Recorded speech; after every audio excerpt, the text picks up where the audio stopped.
আসসালামু আলাইকুম সবাইকে। তো আশা করি তোমরা সবাই ভালো আছো।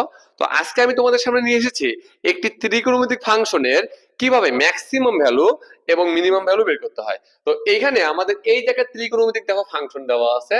তো আমরা করব কি এই ত্রিকোণমিতিক ফাংশনটার ম্যাক্সিমাম ভ্যালু এবং মিনিমাম ভ্যালুটা বের করব। ঠিক আছে?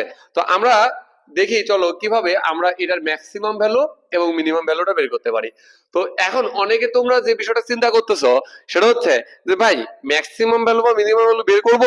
আমরা তো জানি যে সাইনের সর্বোচ্চ মানটা হচ্ছে 1 এবং সর্বনিম্ন মানটা কত -1। তাহলে একটা কাজ করেন ভাই, আপনি এই যে এইখানে যে মানটা আছে এইখানে এইখানে আপনি এই মানটা সর্বোচ্চ মানটা 1 বসায় দেন। তাহলে এইখানে যদি আমরা এই মানটা 1 বসায় দেই তাহলে আপনি বলতে পারেন যে ভাই এখানে এটা 1 তার উপর স্কয়ার মানে 1, এটা এখানে আছে আমাদের, এই যে এই মানটা আমাদের এইখানে আমরা পাচ্ছি। ঠিক আছে? তো এইখানে যদি আমরা এই মানটা পাই এটা 1, এখানে 1 আছে তাহলে এটা 3। ওকে মানলাম, ঠিক আছে 3। এখন ভাই সর্বনিম্ন মানটা বের করেন তো। তাহলে আমি যদি এখানে সর্বনিম্ন মানটা বের করতে যাই তাহলে আমরা তো জানি যে এখানে সাইনের সর্বনিম্ন মানটা কত -1। এন্ড এই সাইনের যদি সর্বনিম্ন মানটা -1 হয় তাহলে এইখান থেকে -1 এর উপর স্কয়ার মানে কত 1। এখানে নাই বললাম -1, এখানে +1, -1 + 1 কেটে গেল, মানটা কত বসলো 1। তাহলে এখানে সর্বনিম্ন মান কত হওয়ার কথা 1। কিন্তু আদৌ কি আসলে তাই? তো চলো আমরা একটু চেক করে দেখি যে আসলে এই যে এখানে একটা ত্রিকোণমিতিক ফাংশন দেওয়া আছে, এই ত্রিকোণমিতিক ফাংশনটার সর্বোচ্চ মান কত এবং এই ত্রিকোণমিতিক ফাংশনটার সর্বনিম্ন মান কত। এন্ড এইটা যদি তুমি দেখতে চাও তাহলে তোমাকে যে কাজটা করতে হবে সেটা হচ্ছে যে এইখান থেকে আমরা যে কাজটা করব সেটা হচ্ছে যে ত্রিকোণমিতিক ফাংশনটা দেওয়া আছে, এটা আমরা লিখি যে দেওয়া আছে y সমান sin square x plus sin x plus কত, এখানে 1 দেওয়া আছে। ঠিক আছে? তো আমরা এইখান থেকে যে কাজটা করব সেটা হচ্ছে যে এই যে যে ফাংশনটা আমাদের দেওয়া আছে এই ফাংশনে যেভাবেই হোক আমরা একটা বর্গের সূত্র অ্যাপ্লাই করার চেষ্টা করব। মানে এই যে এইখানে যে মানটা আছে এটাকে আমরা যেভাবে হোক একটা বর্গের সূত্রে আমরা কি করব, কনভার্ট করব। তো চলো আমরা যদি এটাকে এই কাজটা করি, এটাকে এইভাবে লিখি যে sin x তার উপর স্কয়ার লিখতেই তো পারি নাকি। এটাকে তুমি ধরো a স্কয়ার মনে করো। তাহলে বর্গের সূত্র মিলে দেখলে অবশ্যই a square plus 2ab plus b square অথবা a square minus 2ab plus b square লাগবে। যেহেতু আমাদের এখানে প্লাস আছে আমরা প্লাসের সূত্রটা অ্যাপ্লাই করার চেষ্টা করব। সো দেখো এইখান থেকে আমরা যে কাজটা করতে পারি 2 এর মানটা কত ধরছি আমরা sin x। এখন আমাকে বলো যে b এর মানটা কত ধরলে তোমার এই মানটার এই টার্মটা মিলবে। বলো অবশ্যই তোমাকে কত ধরতে হবে, বলো হাফ। ওকে আমি ধরলাম হাফ প্লাস বি স্কয়ার মানে কত 1/2 তার উপর স্কয়ার। কিন্তু একটা বিষয় তুমি খেয়াল করো এখান থেকে, সেটা হচ্ছে আমরা তো এই উপরে 1/2 হোল স্কয়ার এটা তো নেই। তাহলে আমরা কি করব, এটা আবার বিয়োগ করে দিব। সো আমরা যদি এটাকে বিয়োগ করে দেই তাহলে পাচ্ছি হচ্ছে 1/2 তার উপর স্কয়ার। এই যে উপরে দেখো আমাদের একটা কত +1 ছিল, এই +1 এক্সট্রা আকারে আমরা দিয়ে দিলাম। আশা করি এই লাইনটা বুঝতে পারছো। তাহলে এই লাইনটাতে আমরা কি কাজ করলাম, যেভাবে হোক আমরা বর্গের সূত্র মেলানোর চেষ্টা করলাম। এখন আমাকে একটা কথা বলো তুমি, সেটা হচ্ছে এই যে এইখানে যে মানটা আমরা দেখতেছি এইখান থেকে কত এই পর্যন্ত, ঠিক আছে, এইখান থেকে এই পর্যন্ত। তো এই মানটাতে যে কাহিনীটা ঘটবে এটা কিন্তু আমরা একটা বর্গের সূত্র পাচ্ছি। কোনটা? এটাকে যদি তুমি a ধরো আর এটাকে যদি b ধরো, a square plus 2ab plus কত b স্কয়ার। কার সূত্র বলো? a plus b whole square সূত্র। সো আমরা যে কাজটা করব এইখানে লিখবো হচ্ছে a মানে হচ্ছে কত sin x প্লাস b মানে কত 1/2 তার উপরে কত হোল স্কয়ার। ঠিক আছে? আর এইখানে তুমি হিসাব করো তাহলে এইখানে দেখো কত আছে 1/কত 2 তার উপর স্কয়ার মানে -1/4 প্লাস 1। তুমি যদি এটা হিসাব করো তাহলে তুমি পাবো হচ্ছে 3/4।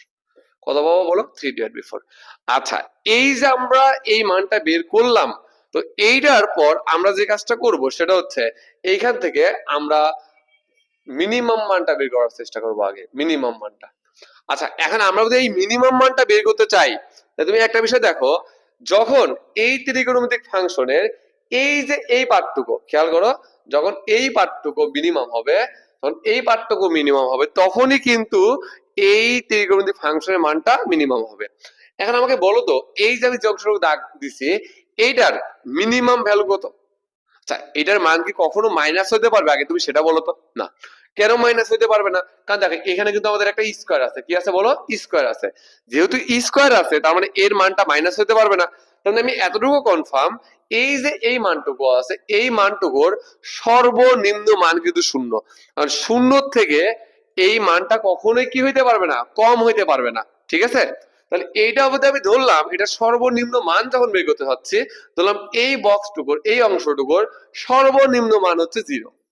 সর্বনিম্ন মান কত বলো, 0। তাহলে এটা যদি সর্বনিম্ন মান 0 হয়, এটা তো আমাদের অবশিষ্ট থেকেই যাবে। তাহলে আমরা মানটা তখন পাবো কত, প্লাস কত বলো, 3 ডিভাইড বাই কত, 4।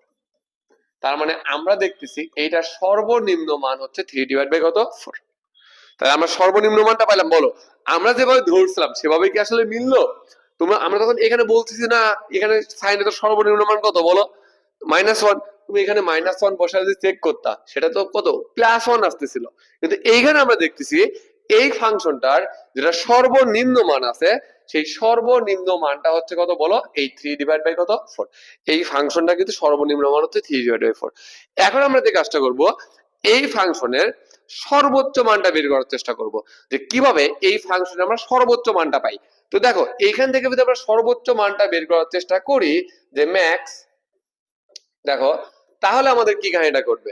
এখন একটা বিষয় আমাকে বলো, এই যে বক্সটুকু আছে এই বক্সটুকুর সর্বোচ্চ মান কখন পাবা তুমি? যখন এই সাইন এক্স এর এই মানটা আমাদের কি হবে বলতো, সর্বোচ্চ হবে। আমাদের এই সাইন এক্স এর এই মানটা কি হবে বলতো, সর্বোচ্চ হবে।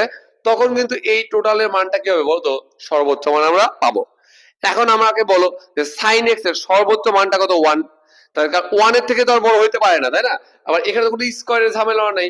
সো আমরা এইখান থেকে যখন ম্যাক্সিমাম মানটা বের করব, তখন আমরা যে কাজটা করব সেটা হচ্ছে এই সাইন এক্স এর এইখানে সর্বোচ্চ মানটাকেই ধরে নিব। মানে সাইন এক্স এর সর্বোচ্চ মান হচ্ছে 1। খেয়াল করো আমরা কত জানি, সাইন এক্স এর সর্বোচ্চ মানটা কত বলো, 1। তাহলে আমরা যদি এখানে 1 ধরি, তাহলে দেখো 1 প্লাস 1 ডিভাইড বাই 2 তার উপর কত আছে, স্কয়ার, প্লাস এখানে কত আছে, 3 ডিভাইড বাই 4। তাহলে এটাকে যদি আমরা একটু ক্যালকুলেশন করি, তাহলে আমরা যেটা পাবো সেটা হচ্ছে দেখো 1 প্লাস কত, এখানে হাফ, তার মানে এটাতে তুমি পাচ্ছ 3 ডিভাইড বাই 2 তার উপরে স্কয়ার প্লাস 3 ডিভাইড বাই কত, 4। তার মানে এখন 3 ডিভাইড বাই 2 এর উপর কত, 9 বাই 4 প্লাস কত, 3 বাই কত, 4। তাহলে লসাগু 4 আর 9 প্লাস 3 মানে কত, 12। সো তুমি যদি কাটাকাটি করো মানটা কত পাচ্ছ বলো, 3। তার মানে আমরা এইখান থেকে আমাদের যে ম্যাক্সিমাম ভ্যালুটা, সেই ম্যাক্সিমাম ভ্যালুটা কত পাচ্ছি বলো তো, 3। আচ্ছা এখন এই যে তোমরা প্রথমে বলছিলা যে ভাই ম্যাক্সিমাম ভ্যালুটা যদি আমরা 1 ধরি তাহলে মিলে গেল, দেখো প্রত্যেকটা ক্ষেত্রেই যে মিলবে এমন কোনো কথা নাই।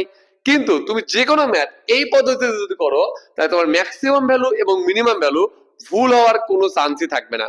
তাহলে আমার কথা আশা করি বুঝতে পারছো। তাহলে প্রথমে যে কাজটা করো পারো তোমরা, সেটা হচ্ছে এইখানে যে ত্রিকোণমিতি ফাংশনটা দেওয়া থাকবে সেটাকে প্রথমে চেষ্টা করবা বর্গের সূত্রে কনভার্ট করা। ঠিক আছে, তুমি যদি বর্গের সূত্রে কনভার্ট করতে পারো, এই যে আমরা এখানে বর্গের সূত্রে কনভার্ট করছি, এরপর আমরা এই যে অংশটুকু বর্গের মানটুকু আছে সেই অংশটুকুর সাথে কম্পেয়ার করে আমরা এই সর্বোচ্চ মান এবং এই সর্বনিম্ন মানটা বের করে ফেলতে পারবো।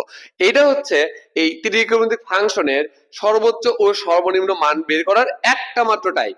আরো অনেকগুলো টাইপ আছে, তো আমরা পর্যায়ক্রমিক ভাবে বাকিগুলো আপলোড করব। সবাই ভালো থাকবে, সবাই আমার জন্য দোয়া করবে।